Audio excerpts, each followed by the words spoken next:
In this episode with Professor Peter Mollinga, we try to do a deep dive into the politics of canal irrigation systems in India and the implications on agrarian economies. Professor Mollinga is a deep scholar who has studied one particular irrigation system, the Tungabhadra left bank canal in North Karnataka, for almost 40 years. And in the episode, he traces how this particular system, which was first built in the post-independence era in the early 1950s, has changed all the way from the 1980s to 2020s, with the paddy area actually getting more concentrated over time and farmers actually leaving agriculture altogether in the tail end. We looked at issues like changes on farm economy, we look at salinization of the entire groundwater, and we try to understand the contractor irrigation department nexus and how it's shaped the evolution of the canal command area. We then briefly look at canal areas across the country and discuss ways forward on how India's canal system can actually eventually be modernized and what levers might exist to enable such a transformation.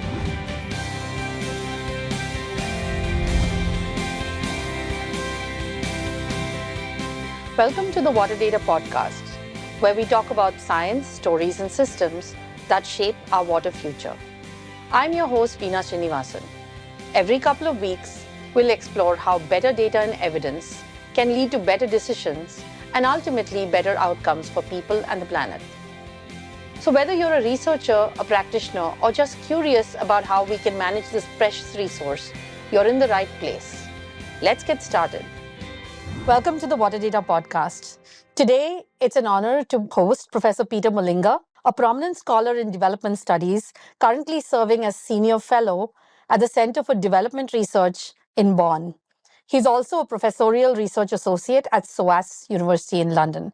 He's best known for his interdisciplinary research on the politics of water management, particularly in South and Central Asia. Professor Mollinga's work bridges the gap between engineering and social sciences, and he focuses on how technical infrastructure and political power intersect. Welcome to the podcast, Professor Mollinga. Thank you. So, we've, of course, been reading about your work in irrigation, water management in India for decades now. I remember years ago when that series of books came up from the Wageningen University series on South Asia, water and irrigation. So, I was hoping you could kind of walk us through maybe your journey starting in the early 80s and just your basic foundational theory of how you arrived at showing that water is inherently, irrigation water in particular, is inherently political. I started to study to be an irrigation engineer in Wageningen University. I did hydraulics, land measurement, irrigation design, meteorology, all these I actually did a minor in hydrogeology even as part of my master's. And then very quickly, a group of us as students found that this study didn't tell us anything about farmers, the users of irrigation system, nothing very much apart from very gross and simple summaries of their logics, mostly only in economic terms. You optimize the cropping pattern for maximum income. That was basically the amount of social science that we got in our technical program. So on the waves of the, let's say, irrigation management debate of the 1970s and 80s, this department, groups of mostly students and some staff in the department said, this has to change. We cannot just do the old way of technical irrigation design as we are trained as technical experts, but we have to look at the farmers also. And then I did my master's study project in Senegal, West Africa, in the Senegal River Valley, where there was a kind of an explosion of construction of small-scale irrigation systems on the riverbanks after the Sahelian drought in the late 70s, basically as a food security program with different donors. And I worked in one of these projects, first as an intern to construct these irrigation systems, and then a year later. The counterintuitive finding was that local farmers who had no experience with surface irrigation whatsoever picked up these small schemes like wildfire. And they made rules, and all our skepticism about imposed irrigation from the West, from Europe, was not applicable apparently. So my master's dissertation was, how do we understand the logic? How is it that this happened in this way? How did farmers so quickly adapt? Of course, we then started to work in these 20-hectare rice schemes, basically, with pumping from the river. And we were very good, well trained to measure water use and see the crop stages and run after the farmers for the irrigation turn taking. But we had no clue what we should be doing in the village, in the community, to understand the social logic of that management capacity. And so we were lucky enough that we could invite an anthropologist who would work for 2 years in the same region. And he had studied the village and the impact of irrigation on the village. And that became a friendship, and we've worked together for a long time. That was actually the moment that I decided that irrigation scholars and practitioners should be interdisciplinary scholars. There was no doubt about it. And it's not something that comes automatically.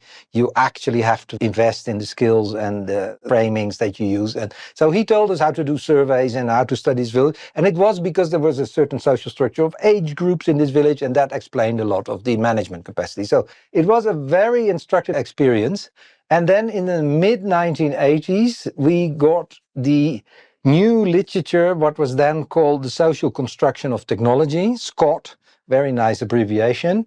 So it's the idea of social construction of technology. Designs are never innocent, are rarely innocent, and the specific design characteristics of infrastructure and other material objects need to be understood at least partly socially also. So I think what that did was that it gave us an academic vocabulary to talk about this intuition that there was a relationship between infrastructure and society.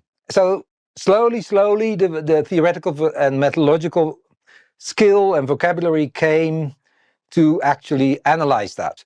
So it's not just about understanding the artifact, but it is also about understanding how is a particular artifact fitted into a society and how is its design made to fit. And that fit is partly made through institutional arrangements and rules and all kinds of other things, but it is also partly made by making the artifact in a particular way. So you can do that at different levels, but it's always about interest, politics, contestation. And then a group of us started to unravel that, mostly for irrigation. What did you find from that initial work on irrigation in Senegal, for example? What was like your master's thesis finding?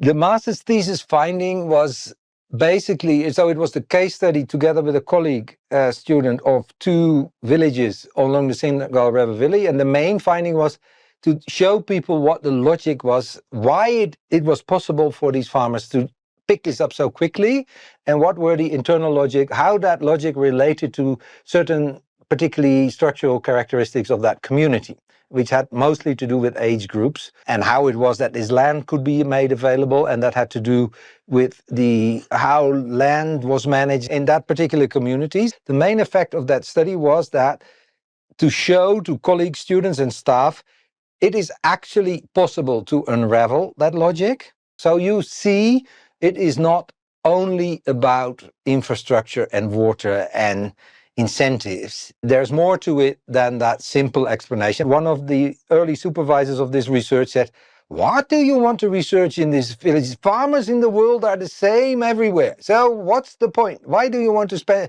Now, he didn't say waste your time, I think. And I think we proved that perspective wrong. And from there, then we didn't have any PhD research in the department at that moment yet. So that came only several years later. So from there, we first integrated that into teaching collectively. And then with the PhD projects, it became a much more serious business of which theoretical frameworks do you mobilize for that kind of, if you would now say, complex, the analysis of a multi-causal system with different multi-layered. I mean, we didn't have that vocabulary, all of that yet at that time, but that is what it moved towards. So I think it was the main effect, it was not a kind of a super path-breaking study as such, certainly not from the present perspective, and certainly not if you compare it, let's say, to Ostrom's work on farmer-managed irrigations. It was also the time that farmer-managed irrigation systems were very popular globally, and people wanted to learn lessons from farmer-managed irrigation systems for large-scale irrigation. But it was mainly a trigger, a kind of an example that showed that it could be done. And from there, the research program, the department started to evolve. Technical department, in which many people now think is a social science department, but it's still an engineering department. My follow-up question on that is basically, you've said over and over again that context matters. And what you really said is that from that early study, it wasn't just that infrastructure looks the same because pipes are the same, laws of physics are the same. And farmers, as your professor famously said, farmers are the same everywhere. But what you really said is the social context in which these systems are embedded really matters, because they kind of then determine the course that the system would take and evolve and so on. From what you've said about these early irrigation systems, there was a particular intention to the design, but what actually unfolded was very context dependent. And there's a difference between that, because there's almost an unexpected virality, if you want to call it in today's word, where you think something's going to happen. You have one expectation of how everybody's going to behave, and then it unfolds in a completely different direction, right? I think the first kind of vocabulary we developed for thinking about the social dimensions of these artifacts, of these infrastructural things, was they are socially constructed. They have social requirements of use, like a manual, and they have social effects. Now, the social construction is not always self-conscious or explicit. I mean, if you ask an engineer to design something, he or she will follow an irrigation textbook and even don't think about the social construction. He will just see, this is how we design irrigation systems. But nevertheless, implicitly, there would be certain assumptions about farmer behavior, about etc., particularly on the economic side. Now, so often that social construction is implicit, not articulated very clearly, but it is still there if you look at the design processes carefully.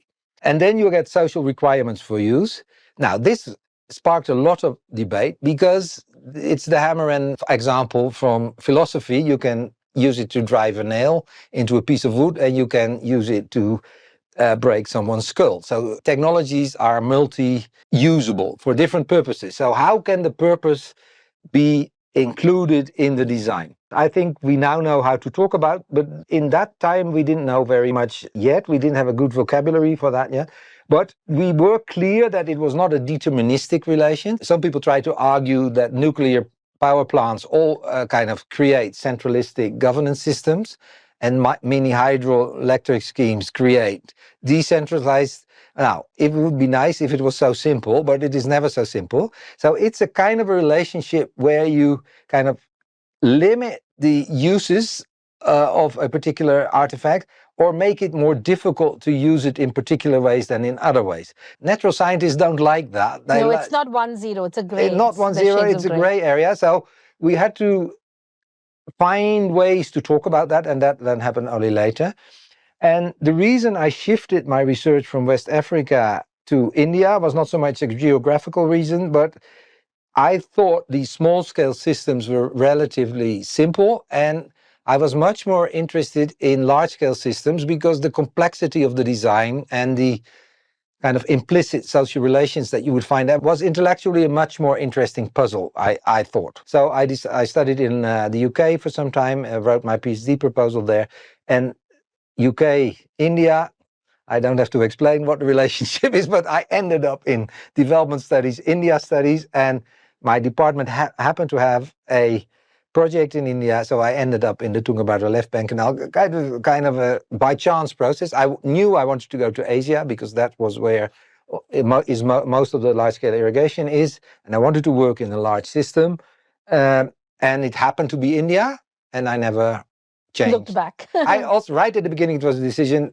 wherever I start, it will be for the long term. Yeah, and you're still working on the Tungabhadra left bank. And I'm still working on the Tung, and with the same person that I worked on it in 1991. Amazing. If you're enjoying this episode, don't forget to subscribe and explore more conversations on the channel. Share this episode with your colleagues, friends, or anyone interested in water and sustainability. And tell us about yourself in the comments. Are you a student, a professional, or just curious about water? Let us know where you're listening from, and if you'd like to suggest a guest or topics for further episodes. So can you walk us through sort of the unique history of the Tungabhadra left bank canal and this whole idea that you came to on this scarcity by design. Yeah. So when I started looking at the Tungabhadra left bank canal, I quickly discovered that this was what was called a protective irrigation system.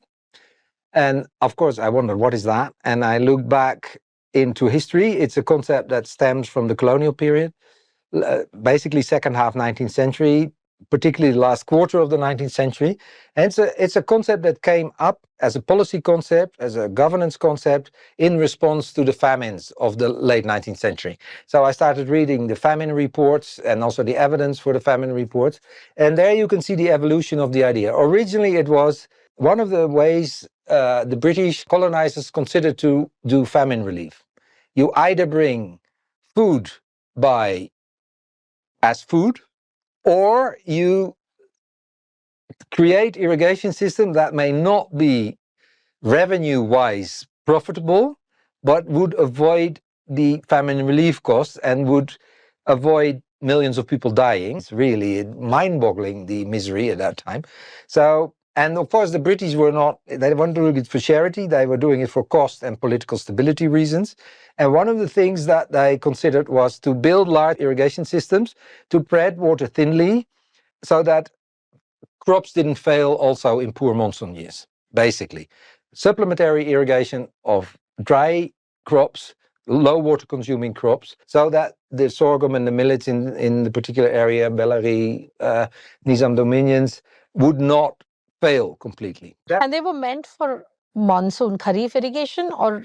Now, that varies a bit depending on the rainfall regime, but they were particularly important for kharif monsoon failure, because the black soils in this region, usually when it rains properly in kharif, you cultivate part of the land in kharif on the infiltrated rainfall, and then you leave the rabi land you leave there, but because of the high moisture retentive capacity of black soils, you can actually cultivate a full crop on the soil moisture if you have a reasonably good rainfall. And you couldn't get two crops. You could either grow in kharif or rabi. Rain-fed was either kharif or rabi. Yeah.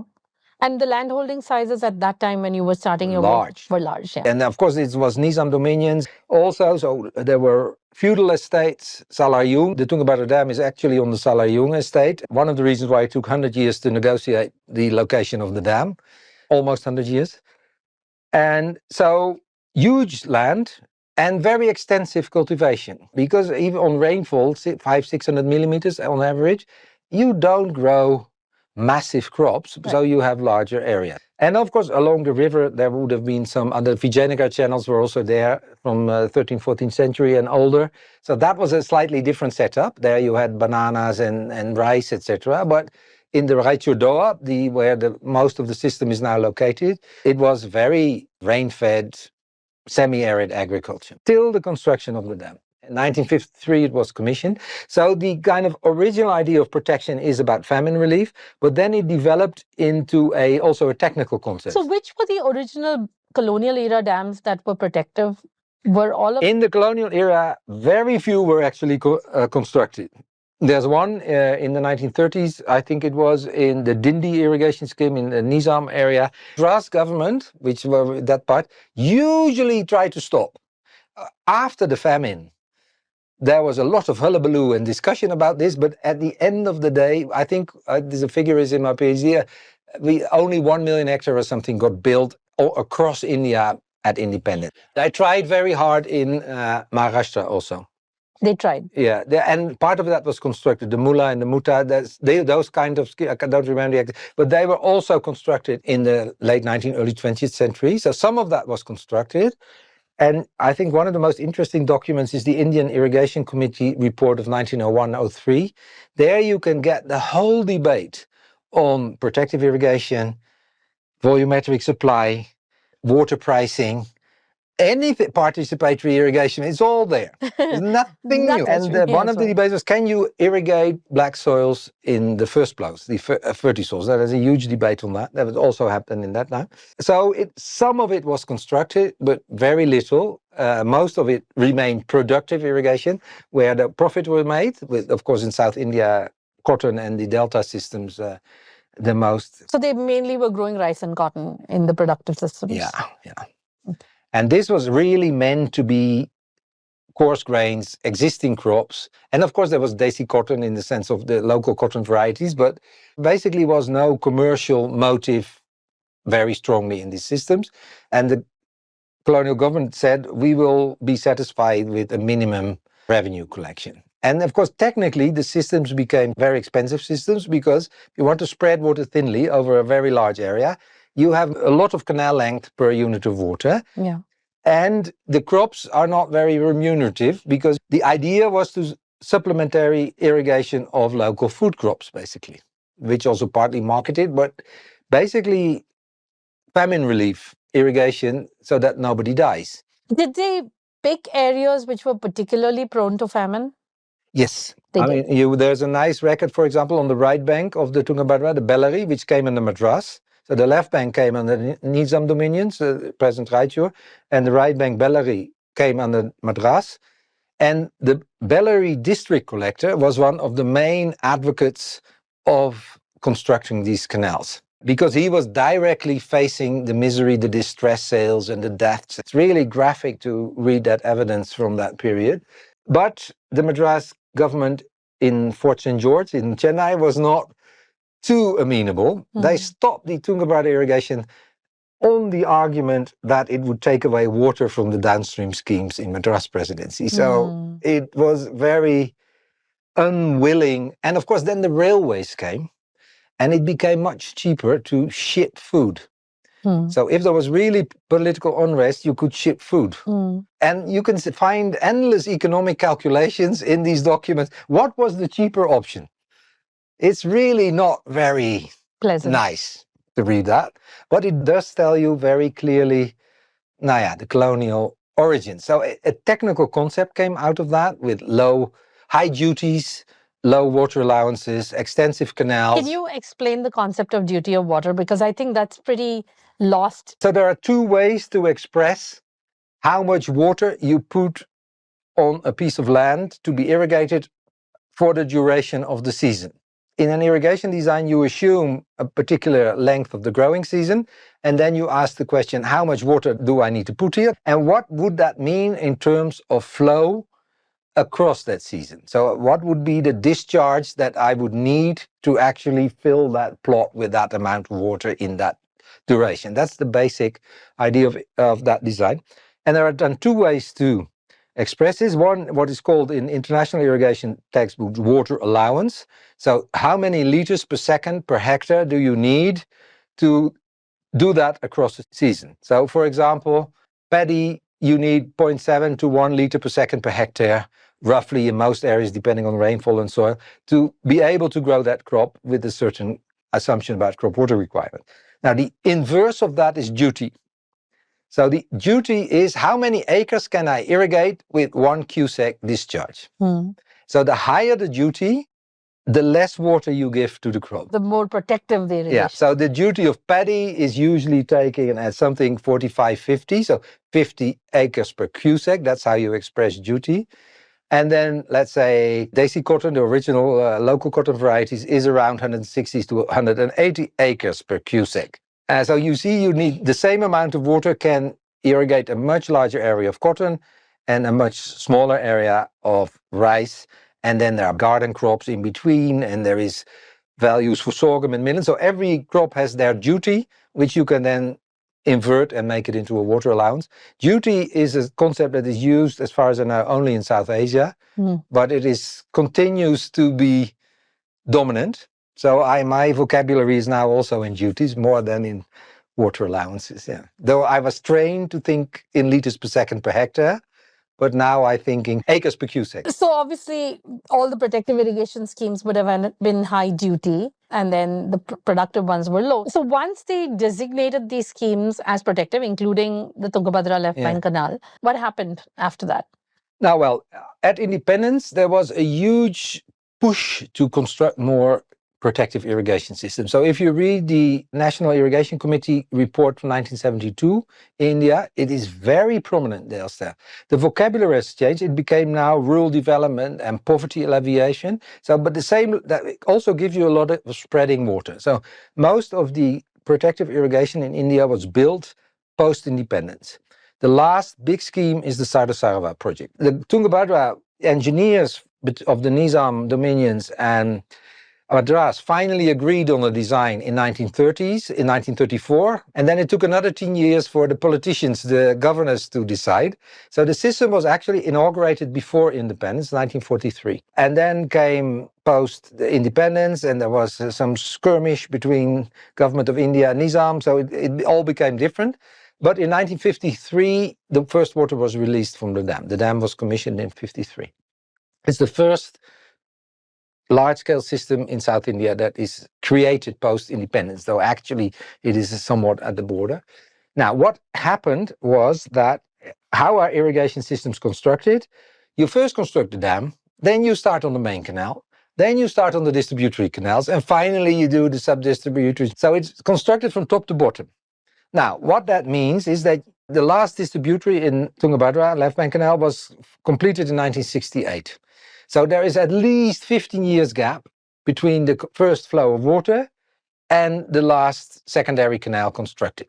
What's the number? There were how many such distributaries were there? Well, they are numbered till 106, but there are actually, I think, 84 or 87, because some of them were not constructed or merged. So not every number is used. Right. But 84 or 87, I forgot the exact number. Some very large command areas, some very small, depending on the topography. Now, so 15 years in between the start of the water flow and the completion of the secondary system, let alone the sub-distributaries and the farmers preparing their field for the irrigation, bunding, partly leveling, a little bit of leveling. So incredible amounts of water available in the early days of the system. 1960s food crisis in India. The Americans arm twisted finally at the end of the 1960s to India to allow green revolution crops. So government, what could they do? They allowed temporarily, they allowed irrigation for double cropping and paddy and food crops. Because at that time the rest of the canal was not built, so there was enough water in the dam. Plenty of water. Now, phrasing was literally temporarily. Well, that turned out slightly differently because over time, more and more of these canals were constructed, more farmers started to prepare their land. So the demand for practically irrigable areas steadily extended. So in the 1970s, we get the first reports of conflicts around water, that we're not yet fully having a zero-sum game, but it is becoming tight. In a bad year, there's not enough to reach all the way to the end. And then you, in the 1980s, have thousands of court cases at the High Court in Bangalore of farmers who are not receiving their entitled water even when the canal is constructed and they prepare their fields. The system that it was installed in 1956 is called localization, is that for every survey number, it had been published in the state gazetteer in which season it could be irrigated for which crop. Lists. You have to infer that the government actually thought they could regulate that. So I think that is a kind of an inheritance, in my guess, of a kind of a colonial, centralistic, but also good-willing, because that we wanted to spread water to, we wanted to do rural development and everybody benefit. So it's a mix of ideological and organizational things, not totally clear, I think. But somehow they published these localization rules, which have been the rationing logic of most South Indian protective system. Maharashtra works slightly differently, but for Andhra Pradesh, Tamil Nadu, Karnataka, Kerala is a different case. They have a different water scenario. Mostly Andhra Pradesh and Karnataka and some parts of Tamil Nadu, you have this localization probably stems from Tamil Nadu, actually, as an idea. But these Andhra Pradesh state archives in the first 10 years after independence are not easily accessible. Maybe I should check now I'm retired, whether they've actually catalogued everything. And then, because the prehistory of that localization logic, this rationing logic basically, lies in that period from the independence to 1956, somewhere there. Now, what is the evidence that farmers in that early period, when they didn't have satellite imagery, to say that they actually started deviating very quickly? Is it oral history? No. It's because we have an administrative system that likes to document things. Till today, every distributory gives a demand statement. These endless pages of survey numbers, there's a release schedule based on localization, and then at the end of the season there is filling in all of these sheets. Supposedly the gangman or the local revenue officer goes to visit all these fields and then writes down the crop, because the water tax, the water fee, is based on the crop, depends on the crop that you grow. And then you have violation of cropping pattern and you have unauthorized irrigation. It's all in the Karnataka Act. So that administration is done till today. So they write that they're demanding, but of course there's no physical way to turn them off, to say, sorry, you growing the wrong crop, we're not going to give you any water. Now you would say that. One of the problems was that it was a continuous flow system. So, and with very few regulation, once you put the water in at the dam, it's just a ditch. You can do very little. No intermediate storage, certainly not in the beginning. So it is simple, but it is also treacherous because of that reason. So until the 70s, 80s, we actually have government committees who, some want law and order approaches to better distribution, others want other things. So there's a very serious policy discussion to still somewhere in the 1980s.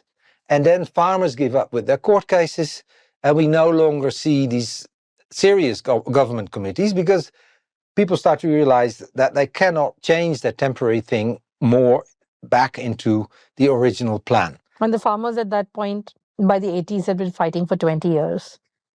Some farmers, not all, because some of the areas only came on stream in the 1970s, right? Particularly the tail end.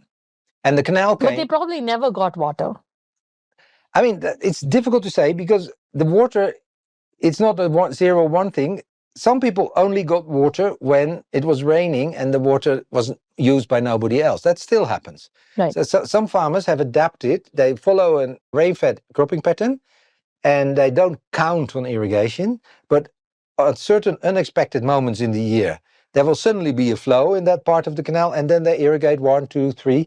So what is an irrigated crop is not a self-evident thing. In my research and later research we said if it receives 3 irrigations and the farmer anticipates irrigation, then we call it an irrigated crop.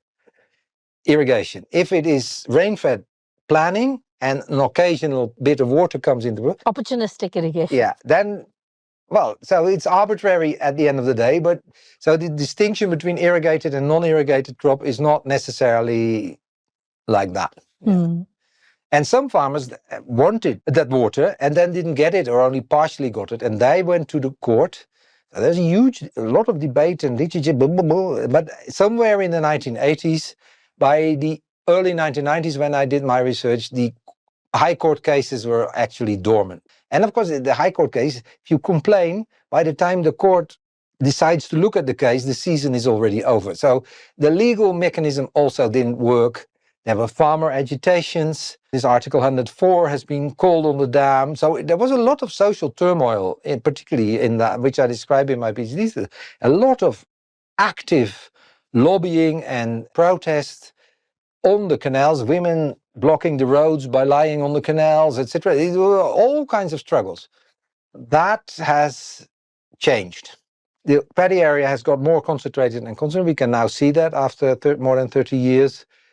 There's still protests and etc. It's not that it disappeared, but our impression is that it's much less, partly because of the diversification of livelihood strategies of farmers. Yeah, I mean, a lot of people in the tail end just left, but we did see a lot of people migrate a lot more. Yeah, labor migration, and so, yeah, and the children then moved into local towns or further away. So that is, I think, the pattern. Yeah, but it's not forgotten that they have that entitlement when you talk with them. Yeah.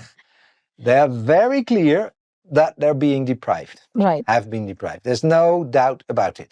And at the moment what's happening is that because there's no new irrigation construction, government has become interested in building lift schemes. And these larger lift schemes on Tungabhadra River now pump water into the suffering command area. And it's possible because the left bank canal has never drawn the allocation under the Krishna Water Tribunal.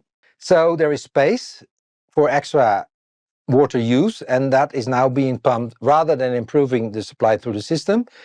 We are now seeing more and more of these large lift schemes that then bring water to the tailend areas and use existing canal infrastructure. So that's an interesting observation. I didn't know that they never used their full allocation. Do you have our episodes running in the background? If you're curious about a technical term that we've used or an acronym we've forgotten to expand, we have on-screen explanations that we offer on video. I mean, this was not a paddy growing or a paddy eating region. How did farmers learn to grow paddy? Well, partly it was. In the head end, you had the Vijayanagar channels. Right. Okay. So there was a very long history of paddy growing, banana growing. There's nothing new there. But that is basically, these systems were designed, planned, functioned as full water supply systems. Through kind of diverting water from the river, at least in Karif. There was no storage in that. And they've become double cropping system because of the Tungabhadra Dam. But I think the main experience for paddy came from the Andhra Pradesh migrant farmers who massively moved into the left bank canal, command area, also right bank canal, when they got wind of the construction of the system. They were mostly coastal farmers. And they had very small land holdings of very high land value. So the second half of 19th century capitalist agriculture in the deltas. And they sold very dearly and bought large amounts. And the irony was that these farmers were clever enough to understand that the canals would come on the ridges, which are exactly the area far away from the local villages, which were all along the nalas for drinking water. So if you look at the pattern of village settlements, it's all along the nalas, and low they in the land. never valued high-end land. Jungle. They were hunting ground. It was bandit territory. That is how they talked about it. And then here come these Andhra Pradesh farmers. And they knew where the canal maps were. They had, many of them, we have quite a few interview examples of where they got access to the irrigation design maps. So they knew where the canals would come, which areas were localized for which crop. In the beginning, they thought the government of Karnataka would actually be able to enforce the crop. So there's a small contingent of paddy area, usually at the downstream of a distributary close to the river or the nala, because that is where the water would accumulate. So the little bit of paddy that was allowed was there. So some of the Andhra migrants actually settled at the tail ends of canals because they thought that's where the paddy will come. In the beginning it came, but then later many of them moved up the canal. If you look at the Andhra Pradesh migrant settlements, camps as they are called locally, they are all on the ridges along the distributary canals and preferably at the crossroads with a road. They planned commercial agriculture, markets, accessibility. Many of them sit on the outlets as a settlement from the distributary. So it's water control, proximity to the water, and the local farmers in the beginning thought, oh my goodness, what good prices they are willing to pay. And then there was also a whole system which we've partly documented on how they indebted local farmers through gambling and in all sorts of ways. So there massive land transfer to Andhra Pradesh migrants from very early on to at least the tailend area that they investigated. It was still happening in the 1980s. I mean, when we went to NRBC, which is, adjacent, the same story. But I didn't hear bitterness as much as those guys really understand paddy cultivation and they're just so much better at it. Yeah. No, I think because local elites, the Gaudas in the villages, were not often self-cultivators in the material sense of the word. They usually had laborers, etc. So for them, it was an easy way to make money, and they sometimes invested that somewhere else. And after a few years, the local population rather quickly picked up as well. So we've made maps of outlets of the migrant or local farmer, and you clearly see a head-tail pattern in the land ownership, and then the dates of leveling, etc. So it's not that the local population didn't follow. That took a few years, but they also followed. But the Andhra Pradesh migrants had investment capital because they sold their land in the they sold delta. their land, and they had all the knowledge. Even when they found it very difficult at first to irrigate paddy in these black cotton soils, that was not easy. Some of them also returned in these early days. And you get this typical settlement solidarity in these camps. They're mostly Kama caste, so the relative degree of caste homogeneity. This settler culture of helping each other and supporting each other. It's a migrant culture. Very evident, not without conflict, but still very migrant culture. And after 10 or 15 years, they started moving into the rice milling business, and some of them became local politicians, and so, et cetera, et cetera, et cetera. So I think there was not really resentment. There was an irony that the faraway land that they sold was not very valuable to the locals, and then suddenly became very valuable to the migrants when the water came. Yeah. But we have not seen in all these years that kind. No, I didn't see it at all. I didn't see any resentment that they got the better of us. Yeah. What was the position of the irrigation engineers when they realized they couldn't actually undo the temporary double cropping of paddy? Did they just accept it, or did they continue to try and fight it? Because we don't have observations really of interviews with managers of the early 60s. We could document some of the early design history by retired engineers, but it is about in the 1970s that things start to stick. And what we see in the research in the 90s, that there is a real struggle, if you want, over the water, and the engineers decide on different strategies to cope with that. Some avoid and sometimes literally leave the area when things get hot. They hide in hotels and in Bellary, and then farmer delegations are going to search them. We've actually documented that. Others try to maneuver much more cleverly, so they create this triangle between the MLA, the farming elite, the bigger farmers, and the irrigation department. That's a triangle, and all kinds of interesting social processes happen in that triangle. But these are the kind of the entrepreneurial, politically movers and shakers. Some of them are very good at that. And then there were some other ways, different ways. Some tried law and order, but particularly when it was their first assignment.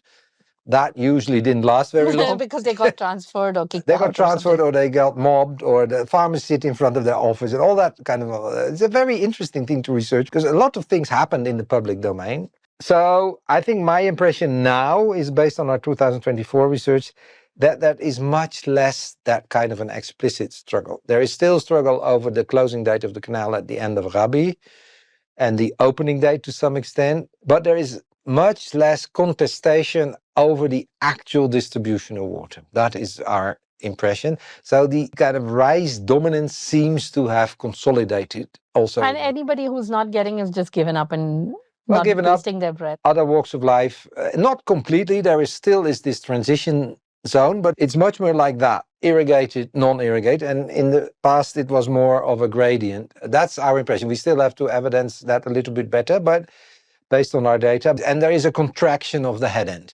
Yes. And of course, the main feature of the Tungabhadra left bank canals is that the groundwater is saline. So you said because of the black cotton soil, but compared to other parts where almost all other canal command areas in India, what's happened is wells have come up. You see it in Maharashtra extensively. Yeah. We see it right next door in the Narayanpura right bank canal where the groundwater is not saline. So, but one thing that you do see in the TLBC is farm ponds, and you can see them from space.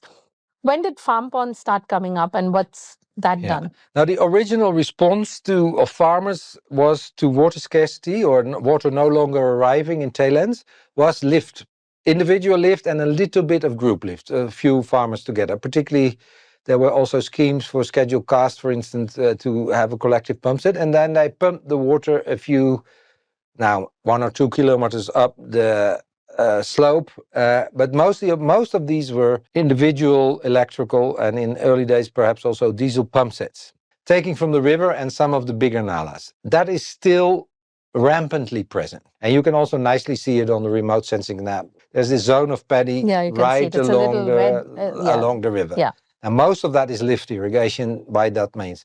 Now, what has happened, that was the first response. And for a long time, when we did the field work in 2009, which was a kind of halfway point as compared to 2024, there were farm ponds, but they were often for drinking water for cattle and people across this extending closure period, particularly in Thailand. And then we didn't see yet the massive farm pond construction that you now have, even in the head-end areas. That was not there in 2009 as far as we have documented. I would say it's the last 10, 15 years that this has really exploded. Nobody has done a survey so far that I know of. If you would take a distributor, you would simply document the construction dates, then you would have... You could probably see it from satellite though. Maybe you can do it through satellite But, images. I mean, just had someone... They're very mark them up. visible. They're very visible. So we still have to do some counting work in that respect. So I think that's a relatively recent phenomenon. But that further consolidates. Basically, if you get water, you don't even have to worry about the timing because you can store it. Yeah. We saw one farmer who had a massive 20-acre plot, but he had almost an acre, They're getting bigger and bigger. They're getting bigger and bigger. And they are used, we think, particularly also for Rabi season cash cropping, like chili, for example. Right. Because the big danger in the system is that you can't complete the irrigation. Yeah, and you spend a ton of money on seeds and inputs, and then the crop withers on the vine. What's really curious to me is the head and tail end problem in India is universal, right? Everywhere, every canal system. And yet, the design of canal systems has not significantly changed or evolved. So why do we keep building the same kind of system when we know that it's not going to work? Well, that's a very good question. One way would be to say path dependency, but that doesn't explain anything. Because it's a new dam. Yeah. It's not even an old one. So my standard example there is that if you look at the Sarasarava project, designed in the 1980s, in this beautiful book, Planning for Prosperity, absolutely unquestioned protective design. Yeah. 700,000 hectares irrigation system. So I think if you look at the language in that project, and there's a PhD on that by a Norwegian PhD student, Goro Andal, and she's interviewed some of the designers and planners. And it's one of the very few places where we get uncensored quotes of designers and planners about why they made the system as this. And I think it is this idea, this plan development idea, the government is all powerful and we will manage this. But you didn't manage it for the last 2,000 dams. I mean, why would it happen for the 1965, we already have a government report about the problems in protective irrigation. Yeah, and nothing changed between then and the 1990s. The answer, I think, lies partly in the economics, because protective systems require more building work, and that is attractive to the irrigation department sector for all sorts of reasons. Yeah. Partly it is socialization, that is what they've learned to do. I don't think that is a very strong argument, but it is definitely part. I mean, this adherence to textbooks and to establish, there is this idea of standard design, but also culturally, their understanding of modernity and progress and development, it's not very explicit. Usually they're not very good reflective orators. They speak through their design, so to speak, but there is something about nation building, modernity, technocratic thinking. No, but all that is okay, but they may as well have just designed them as productive systems. But you politically can't do that. That is politically impossible. That you can't politically do. No, so because then, the electoral system logic is spread them as much as possible. But then those guys get disappointed when the water doesn't come. It's interesting. We had a training program for state engineers some years ago. And I remember this one engineer talk about how his entire life he wanted to become an irrigation engineer because he wanted to bring water to the project, to his village. Yeah. And he wanted to be the guy who saved his village, right? Yeah. And then he joined the irrigation department and the water never came to the village. And he was just crushed. At the lower level, I understand this. But it's also really curious to me because One of my PhD students, Amrita, Yeah. and I wrote a review paper on looking at ex-post evaluation of dams, and there are virtually no ex-post evaluation of dams by engineers. There are ex-post evaluations by social scientists, but then those get dismissed. So I don't understand, why don't we have a culture? And is it because it's an engineering versus science culture, where really to be able to just look at things and say, what was the water productivity? How much is the area? These are not complicated questions. What crops were grown? Did the design work? These are just straight up empirical questions. But they never get asked in any dam project by engineering departments. The engineering departments build models. There's a reason this is called the Water Data Podcast. Yeah.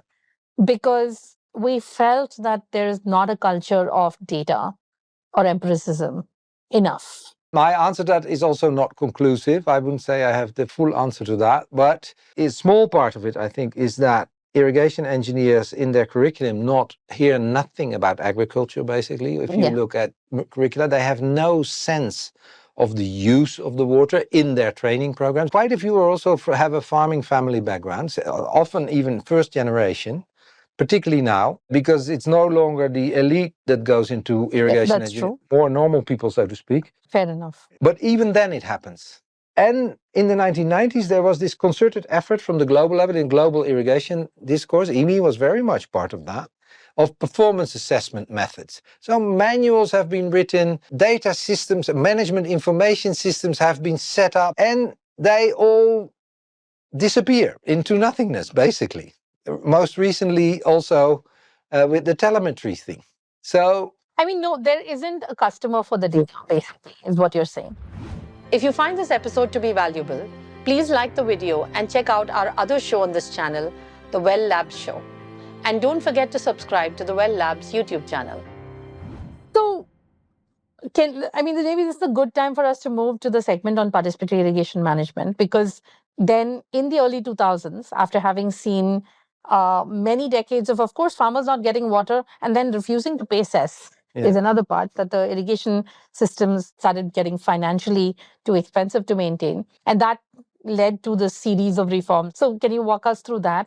Participatory irrigation management is not a very new thing. We had community development already in the 1960s, and then there were the Ford Foundation experiments with local NGOs to do farmer groups. So it was also in this time of the popularity of farmer-managed irrigation systems, the 1980 book by Coward, which is literally half of the book Farmer-Managed Irrigation Systems and half of the book Canal Irrigation Cases.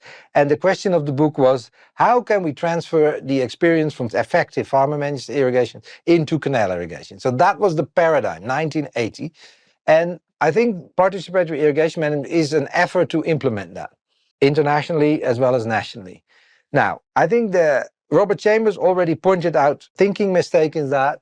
He said one of the blind spots in irrigation management is that nobody wants to look at main system management, because participatory irrigation management crucially depends on the reliability of supply. And that's the big difference with farmer-managed irrigation, where communities usually have control over the supply. And that is not the case in canal irrigation. It depends on the performance of the managing agency. Right. So if you're sitting in a distributory and you've created a water user cooperative or a water user association for your distributory, if you get nothing, well, there's not much you can do. There's not much, because you don't have control over the supply. And then if you look at the command area development rules of the 1984, I think it was, if you read that, there's actually a statement that the system should be managed at different levels. The irrigation department actively pushed the management intervention to the local level. And the bureaucratic reform was on the agenda. And the institution for that was pilot studies. So the irrigation department basically said, let's do pilot studies. Now, nobody's against pilot studies in the abstract, in general. I'm also not against it. But what it meant is that the whole intervention effort was squarely located at the farmer level. The farmers were identified as the problem. They needed to become more efficient. They needed to be trained. Their field channels should be constructed.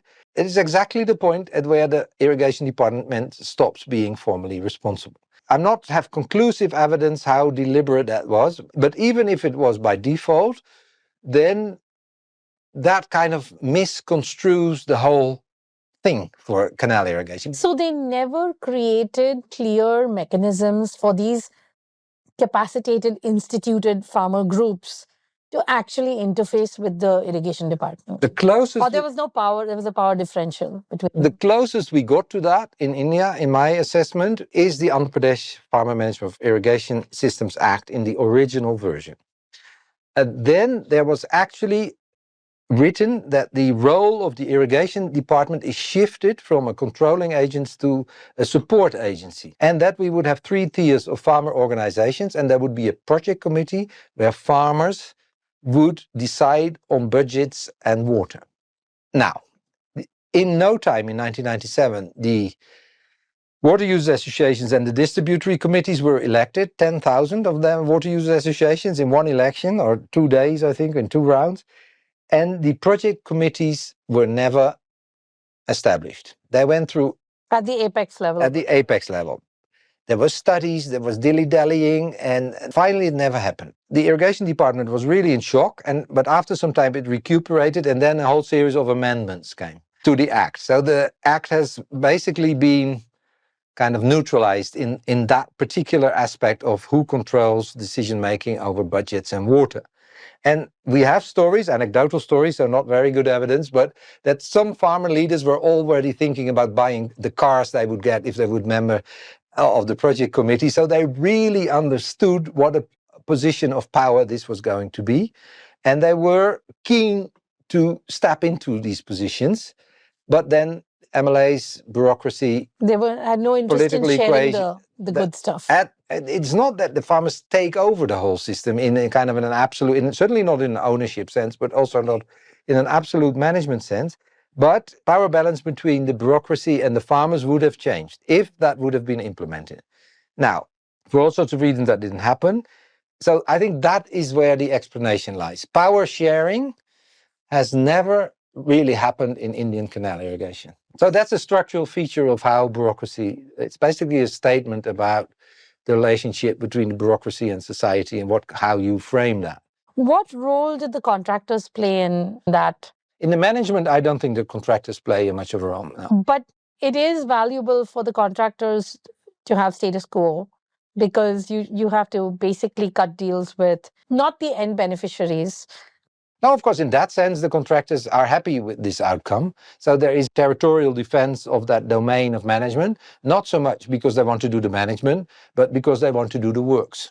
We have some tank irrigation around wastewater use, long pipelines, the lift irrigation systems in Ramtal and others, also in Maharashtra. So I think there is this constant process of trying to come up with new projects, basically construction projects, and whether or not that the reserve budgets for irrigation have actually not changed very much. Right.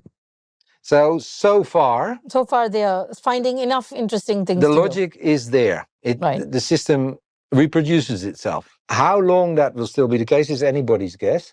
I mean, there's an interesting paper by Anthony Bottrell. Right from the early 1980s, he was a program officer at the Ford Foundation, which was at that time very instrumental with these first experiments with participatory irrigation management. He has this booklet in which he writes, I think, his final statement on canal irrigation in South Asia or something. And it's called The Political Economy of Irrigation or Irrigation Reform or something.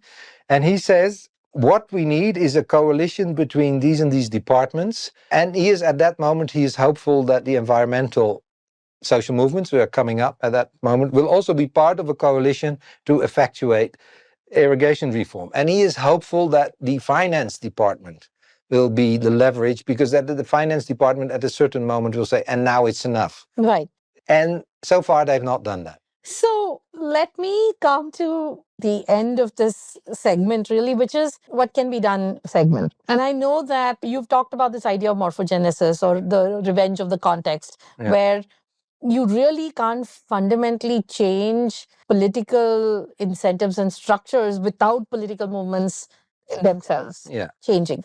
Although large-scale demographic shifts do happen, and India is urbanizing, one of the interesting trends is that it's expected by 2047, farm sizes will start increasing again. So there are larger scale demographic shifts. which can happen.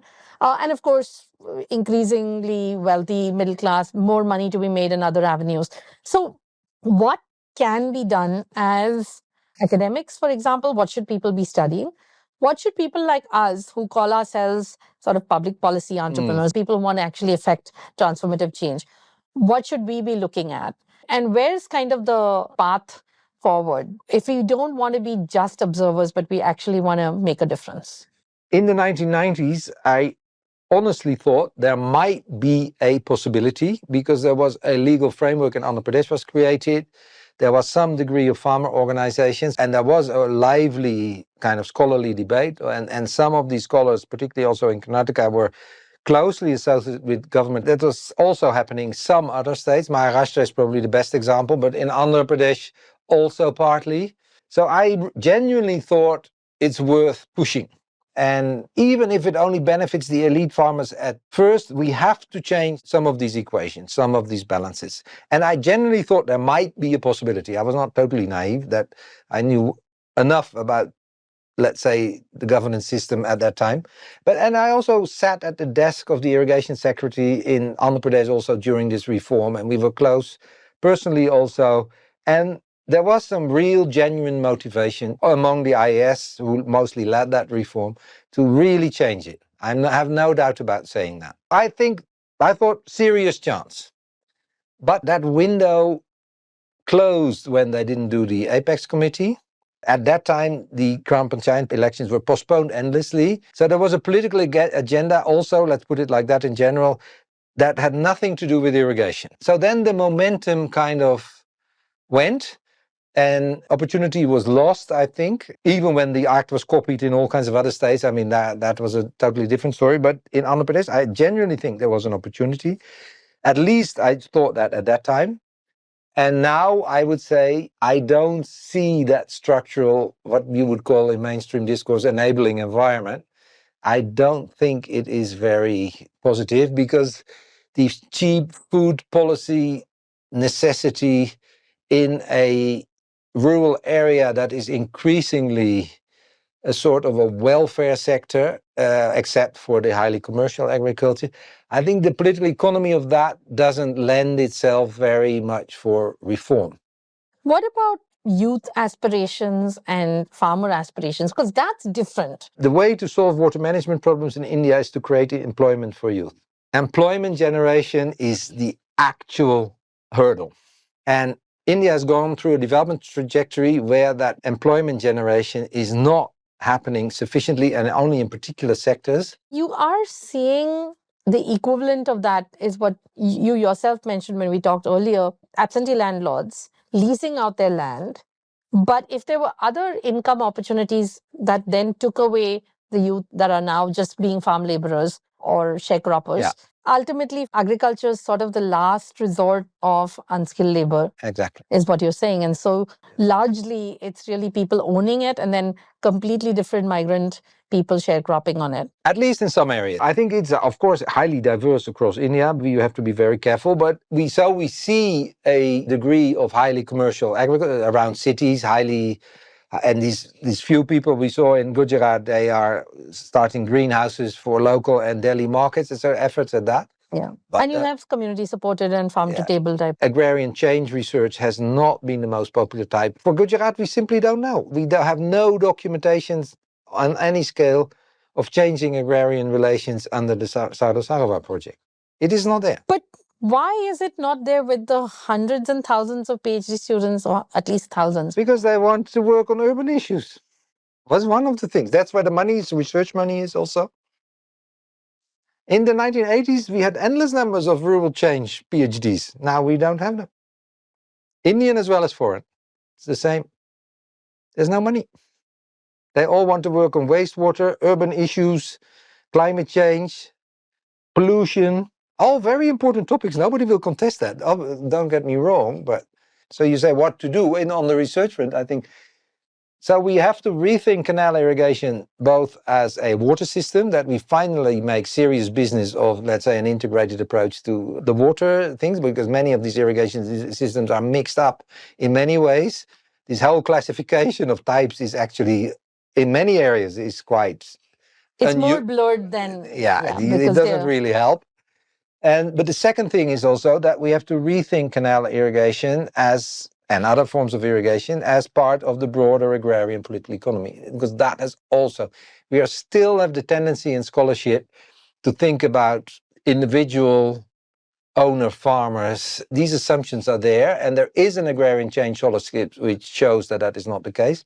But to combine that with, let's say, water research, and then see the aspirations of the youth, migration, land speculation, land deals, whatever the process may be in the rural area, we virtually have no research of that in relation to canal irrigation of any sorts. Yeah, that my academic agenda would be, can we find ways to do some more of that so that we actually understand a little bit better this diversity and variety of what change processes are actually happening in that sense at the local level in canal irrigation. We all have opinions about it and anecdotal evidence. There's no scarcity of that. But systematic research on that, we have very little. Certainly as compared to the 80s and 90s. Yeah. Well, that's a call. I hope there's lots of young people listening to this that are going to take your clarion call and take it forward.